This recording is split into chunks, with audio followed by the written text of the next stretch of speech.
All right, looks like I got a few people in here. I'm trying to get my Facebook running. There it is.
What's going on, everybody? Happy Easter, Easter Bunny came.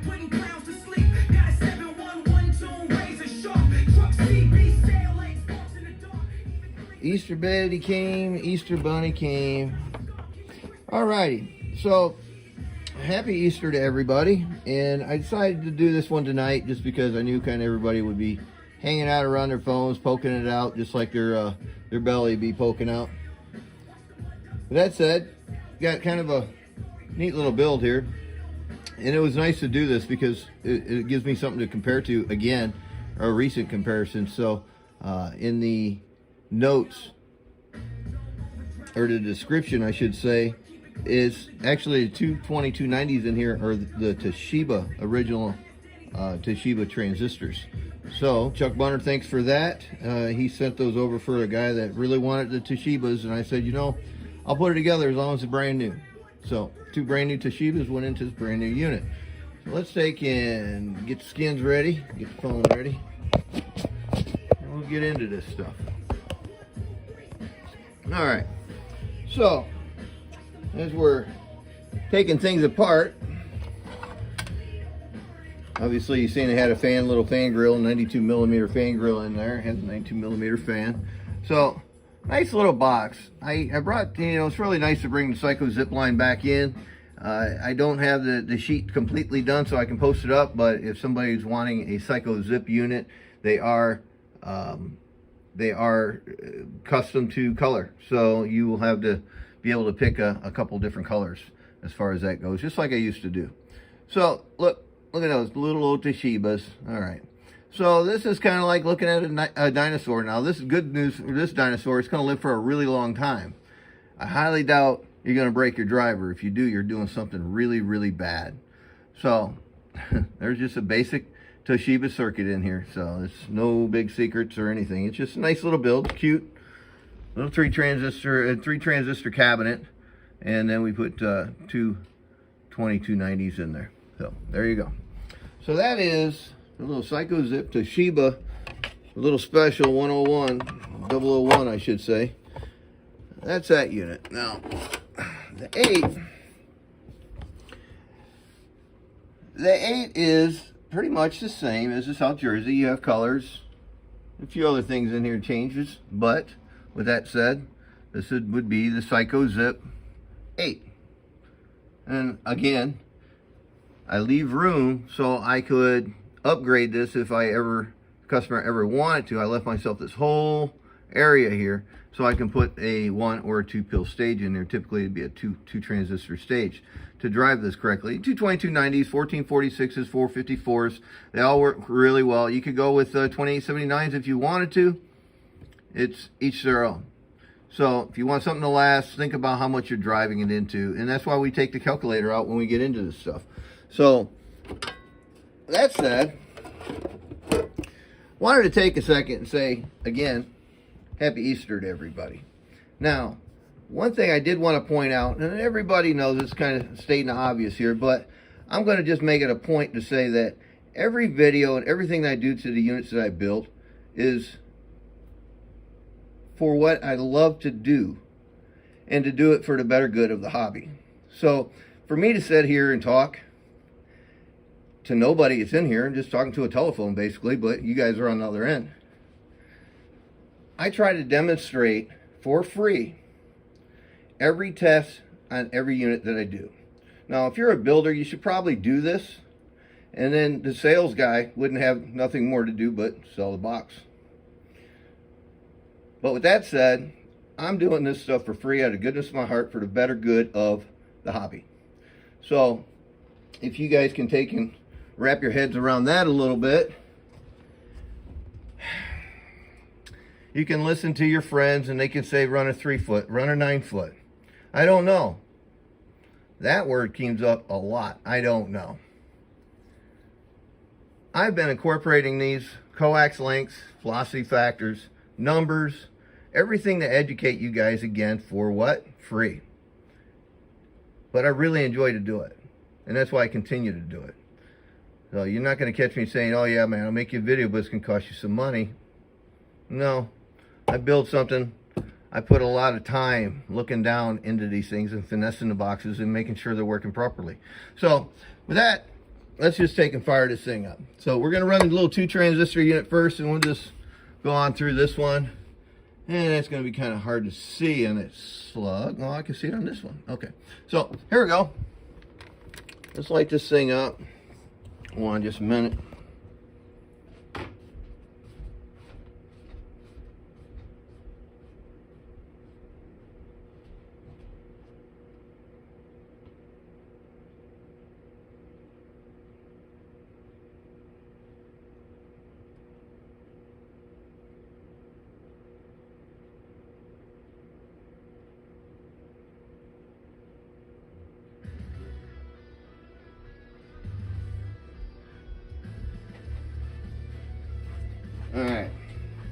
All right, let's light a power supply and get this thing going.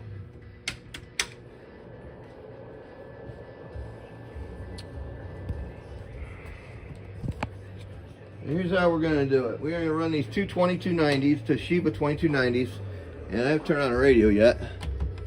Turn on everything there. Bird meter says hello. All right, so let's take a look at this. We're going to look at the input reflection slug, and I can show you driving a radio through here, but that goes through all this and etc. But here's the 250 we're going to read the two 2290s on. See, we got wattage anywhere. Okay, so all right, here's the unit. My radio running. Let's start there. See my radio running. Let's take a peek. 25 watt slug. All right, everything's moving. Audio, everything's moving. I'm on this one. Audio, radio, radio. 9.5, 10 watts is what is getting all the way to here. All right, so it's going through the bypass of this one, and then it gets to here. So I know my radio does right around 10, 11 watts, somewhere in there. Is that voltage? Let's take a look again with the box on. Audio, box is on. Audio. So that is a 250 watt slug, and man, dropped the microphone. All right, 250 watt slug. So a 250 watt slug, you're looking at top scale, and each line is 5 watts. All right, 5 watts. Each line's 5 watts. All right, there's 5 watts right there. 5, 6. So there's 10 watts right there. Audio.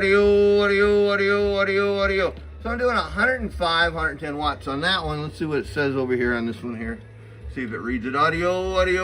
See, 125.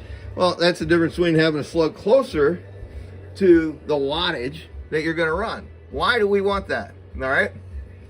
Now, if you guys pay attention, I'm going to really lay out a really good video with a lot of information. So don't always just wait for the meter to move. Please listen to what I'm saying in between all that mess. All right, here we go. Audio. So, if you've seen audio, my needle is somewhere right around half scale. That is where a bird in coaxial dynamics is what you call what? The sweet spot? No, that is where they say actually in bird is where it's most accurate is going to be about mid or half scale or so. Now you get over towards the end, you'll see on some slugs, one will do, let's say, 2250, and then you have another meter or another slug, and it might show 2500 if you're looking at a box that did more power. But with that said, you just have to think about how you're using your equipment. It's really important. Say, oh man, just jam it in the corner. Well, first thing is you're really trying to ruin your equipment, or maybe that's why your bird slugs are that far off. That's highly possible. You keep jamming them up in a corner, it's a resistor. You're going to burn it out. Oh boy. Okay, so you want to try to keep your birds right around half scale to be the most accurate reading. All right, that's a good rule of thumb. All right, so here's our drive: audio, audio, audio, audio, audio. And I'm just going across the bridge. I got a little bit of reflection on the bridge. So when that said, I didn't have that all line. It did like the 120. That's a wonderful thing. Now, if I turned on the 8, let's see my drive wattage.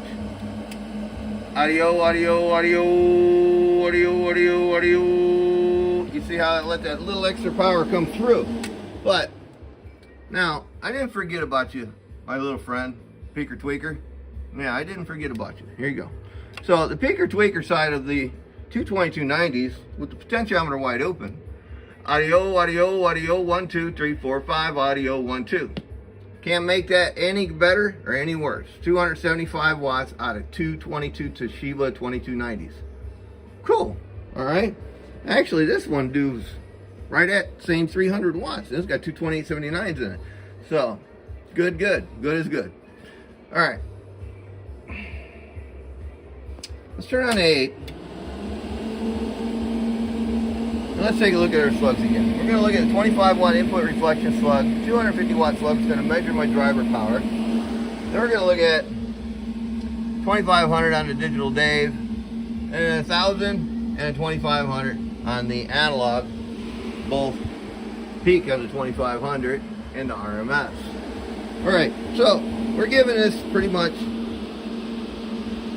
100 so watts. All right, this is where I'm going to show you how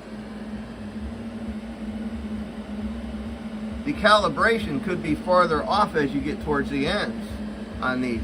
So we can really compare this right here, all three of these, very well. All right, so here we go. Let's take a look at everything right here. Volts and amperage for both units. Audio, audio, audio, audio, audio, audio. Well, I'm only drawing 102 amps out of it. That's pretty good, but don't think you're going to get a 100 amp power supply, plug it in 120 volts and run this. You're dead in the wrong. It ain't going to work. So get that out your heads, please. All right, so doing good. 14.8 audio, audio, audio, audio, 100 amps, sorry. 100 amps, cool. 100 watts of drive audio, 100 watts of drive audio. So if we did that same 100 watts of drive, and we divide that 8 times, it's 12.5 watts per transistor is where we're at right now. All right, and that's pretty much all we're going to get at, because we're wide open already. So let's turn this back on. Let's go over here. Look at the inputs: audio, audio, audio, audio, audio, audio. So a watt and a half, somewhere in there. 1000 watt slug. And there we go. Audio, audio, audio, audio. 850, 900 on that one. Let's see what 2500 says. Now this one, top scale, and each line's 50 watts. Audio, audio, audio, audio. True to the 9 right there. Audio, audio, audio, audio, audio. A little tighter down here. All right, Peeker Tweakers, let's see. Let's see what we got. Here's your peeking and here's your tweaking. All right, Easter time, Easter egg hunt. Audio, audio, audio, audio, audio. So 1475, it did flash 15. Let's see what it says on this 2500. Audio, audio, audio, audio, audio, audio. 15, 15, 50. So there's absolutely no way I can make more power at this level, at this voltage. All right, well, let's look what just the amplifier was drawing now, all by itself. Okay, there we go, amperage. Now it's running. I got 0.7 on there because the fans, I believe. Let me hit a 0 on it. There we go. Now here's what the fans are drawing. About an amp. And I'm going to say audio, audio, audio, audio, audio, audio. what, 83, 86, audio, 87, 88. All right, so 87 or 88. Here's your voltage, 14.8. Audio. Now this is the part where it give you the numbers so you can do the math. Now here's your peak on both ends of it. Audio, 1500 on that one. Audio, matching up at 1500 on that one. Now, so you take your volts times your amps, y'all, and then the peak number should be somewhat close. Now, if mine are higher than what's there, then something's off somewhere. It could be my slugs. I'm not trying to show 100%. I'm just trying to make it up in the upper 90s. The high upper 90 percentage of how it's running. So hit the number, you hit the efficiency. Alright, so the only way, absolute only way I'm going to make more power is by adding what? More voltage. I got a little bit, I got like 3/4 of a volt. But, real quick, just so I won't forget, the phase angle on this system, now it could be different on your antenna, the phase angle of your coax jumpers, half a wavelength from your radio down to this driver, half a wavelength. I'm not going to say 12 foot because I'm just telling you a lie. A half a wavelength, cut the velocity. Coming out of it, going to the input of this 8, it's a half a wavelength. Again, alright, cut the velocity. Same thing coming out of this unit, another half a wavelength. Going off, if you had to run to a meter assembly, externally you'd run a half a wavelength. Okay? Or down to your dummy load, a half a wavelength. Cut the velocity. So if I said, oh yeah, cut it at 12, cut it at 6, I'm just telling you a lie. So I'm not going to try to tell you a lie. I'm trying to tell you what's proper, a half a wavelength. So if you Googled that, say, hey, what's the velocity cut for a half a wavelength of frequency? Oh, I never tried that. Well, maybe it might give you the number. Never know. But I use my Rig Expert 55, and I stub tune all my coax. So that makes sure all my bench is right. That means when I build a box, it's not going to come out on the stupid side of smart. It's not going to work because all my coax was cut at an odd length. So if my bench is right, that means this box is right. So y'all get a box and you hook it up and you say, man, I had a 12-foot jumper, I had a 6-foot jumper, and you hooked it up, it might work, but it might work a whole lot better if you literally tuned it to the frequency or closest to the frequency that you're running. Because you could take that 12-foot, quote-unquote, or that 6-foot, quote-unquote, hook it up to your Rig Expert, and you will find the astronomical amount of frequencies. It's so far away from where you're actually talking. You could be down at 25 megahertz. I've seen it that way. You could add line section and it could throw you way out of whack. So if you're running line sections like this linked right in your circuit, then incorporate that when you cut your coax. Because if you don't, test it. You're going to say, oh, dang, I got to cut that coax all over again because I got to take this much out of it. Almost. Not quite that. But you understand my point. You're throwing it out of phase if you cut a piece of coax and then you incorporate something. So if you want to be smart and right about how you're setting your stuff up, you have to null out your coax. You have to stub tune your coax to the frequency and just get it in the neighborhood. You don't have to hit the exact number. That's the whole point. You just get it 1 through 40, you're cool. You're right in that zero.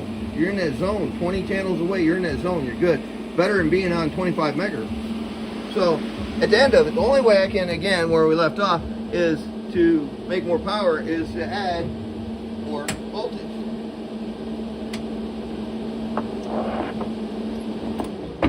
So if we just add 3/4 of a volt more, we should be able to make more power. Not like astronomical amounts of power, but we'll make more power. Alright, let's just take a look at the amperage right here at the box. We're hanging at 100 before. Audio, 94, we're at 82.1, I think. Alright, this one here ain't gonna matter anymore. This is just a driver. Audio, 14 amps on the driver. Give you an idea, she's running 14 amps through 2290, that's pretty good. Input reflection. Now let's look at her drive. Alright, well, let me finish this one. Alright, here's my voltage. Audio, 15.7. So we're almost at volt. Drive level, audio, audio, audio. Same 105 watts. Working, input reflection, audio, audio, audio, audio, audio. Right about 2. Still cool. All right, here's that old 1,000-watt slug hanging out around the corner there. Let's see what it says. Audio, audio, audio. Get closer to the corner. Now, what does it do on the 2500 RMS? Audio, audio, audio. Closer to that 1,000 mark now. Now here's your picker tweaker. Audio, audio, picker, tweaker. Oh, a whole lot more, a whole lot more. Yeah, so we're hanging out around 1,700, it looks like. Audio, audio, audio, 1650, 1,700. So, give or take, digital stuff, you know. Happy Easter to everybody again. Thanks for stopping by and hanging out here. So at the end of it all, I didn't rush. I think I went at a nice even pace for everybody. They could keep up what we were doing.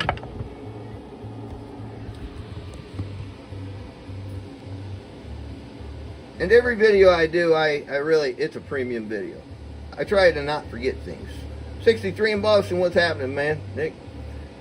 But, again, I think for myself, when I build a box, and it took me a while to get to this right here, what we're looking at, just for this area.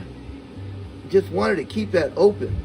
Yeah, I could have put a 2-port combiner here and a big brass cap in here, but that's the guy not thinking about the guy that may want to turn this, since it's all opened up, everything's ready to go, may want to turn it into a 2 driving 8. And they could do it, or I could do it. Depends on how good you are with your soldering iron and your wits on taking and putting transistors in. So, 8 2SE 2879 HGs. This is a circuit I ended up with. This is my final circuit. I really like this. And I done this with the South Jersey, and I done it, and someone come along and they said, you know what, I want a Psycho Zip box. And I said, it's going to cost you a little bit more, but you get to pick your colors and really work on the boxes. And I give them all the same fair shake. Even if I have the South Jersey line, every box takes it and it gets its built, and it gets its time put on it. Just like these. I'm putting my time in on them. Yeah, they're ready to go. Almost. Got some wiring to do. Those are coming up. So, with that said, let me see if I can find Molly. Where's she at? Well, we had a ham. Well, she loved it. Molly, where you at? Huh? Here, Molly. What's going on with you? Hi. Hi, hey, where are you going? Hi. Hi, how are you? You gonna wave? Hi. Oh, yeah. I can't believe you want to eat some more. Here, you want that? That little piece right there, yeah. Says, thanks, Steve George. I really love my bacon strips. Yeah. So, happy Easter, Molly. Are you the Easter Bunny? Did you see the Easter Bunny? Molly? You saw? No, did you look out the window and see him across the street? Did you see the Easter Bunny across the street, Molly? Yeah? You gonna say hi? You can say hi to everybody. Say hi. Say hoo-hoo. Say hello. Hey, say hello. Well, you're begging big. You're doing the squirrel and everything. Mama, look at you. Yeah. So, how was your Easter ham? Did you like it, Molly? Was it good? You say hello. Say hi. Wait a minute. Say hi. Rah-rah. Give me a rah-rah. Rah? Molly, what are you, like Silent Joe tonight? What do you know? Come on, tell me. Uh-huh. What happened? Yeah? You got fleas? Huh? Here. You're a good girl. Yeah, well, I'm just taking 2x6 base at 120 volts. That's not going to happen, brother. Can't do it. Won't run it. Won't run it. 4 pills, the biggest you can put on that. All right. basically a 5 2x4. So not the same. Either way, here's your Psycho zip line. We talked to Molly. Are you gonna say goodbye to everybody before I can finish up, Molly? Yes, bye. Yeah.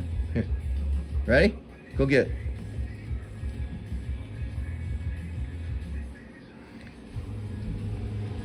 So there you have it, Psycho zip line, and I will take and work on these sheets and get them posted up online for you guys. But in the meantime, just PM me if you have any questions on this, and we can go from there. But like I said, this is kind of a special build. Normally don't do it. Good friend of mine really said, man, I'll get you the build. I'm like, all right. Well, good news is something goes wrong with one or two of these. Well, one goes wrong, good luck finding another. But I'll pull them out, and you can put two standard HG 2879s in there, and typically no circuit changes. A little bit, minute one in the back if you want it to. But originally this is 120 on the back tune on this one, and the HG standards are like 100. So either way, you can go either way on all of that, because we know those numbers ain't exactly dead on. So there you go. Now remember, I do these videos and they're free. I just had to say that because so many people are on YouTube trying to collect money for giving you information that's really not that good. But y'all want to pay that, knock yourselves out. I'm getting out of here. Happy Easter. Easter Bunny, good job. I'll see you.